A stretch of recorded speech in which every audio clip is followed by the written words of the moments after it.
ভারতীয় সঙ্গীত শিল্পী সোনু নিগম সম্প্রতি পবিত্র ইসলাম ধর্মের আজান ও মুসলিমদেরকে নিয়ে আপত্তিকর মন্তব্য করেন সামাজিক যোগাযোগ সাইট টুইটারে।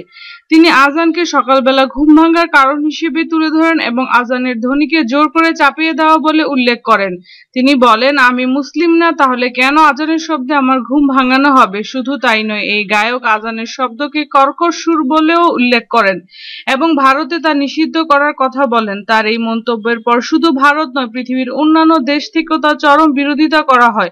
অনেকেই তাকে মুসলিম বিরোধী বলে উল্লেখ করেন। শুধু তাই নয়, ইসলাম ধর্ম নিয়ে কটাক্ষকারী এই গায়ক আরো মারাত্মক আপত্তিজনক কথা বলেন হযরত মুহাম্মদ সাল্লাল্লাহু আলাইহি সাল্লামকে নিয়ে আরেকটি টুইট বার্তায়। সেটি হলো, মুহাম্মদের সময় তো বিদ্যুৎ ছিল না, এখন মাইকে আজানের ধ্বনি অনেক কর্কশ। তার এইসব কথাবার্তার পর শুধু মুসলিমরা নয়, অমুসলিমরাও তার এই ধর্মীয় অসহিষ্ণুতা নিয়ে বিরক্ত হয়েছেন। ভারতের মিডিয়াতে অনেক বিখ্যাত তারকাই এর চরম বিরোধিতা করেন। অনেকে বলেন, এত বড় গায়ক হওয়ার পরও তিনি চরম নির্বোধ। কেউ কেউ আবার প্রশ্ন তুলেছেন, তিনি যে গানগুলো করেন সেগুলো বিয়ে কিংবা বিভিন্ন অনুষ্ঠানে উচ্চস্বরে বাজানো হয়, এটাও তো বন্ধ করা উচিত। যদি ভিডিওটি ভালো লাগে তাহলে অবশ্যই লাইক করার অনুরোধ রইল। ধন্যবাদ।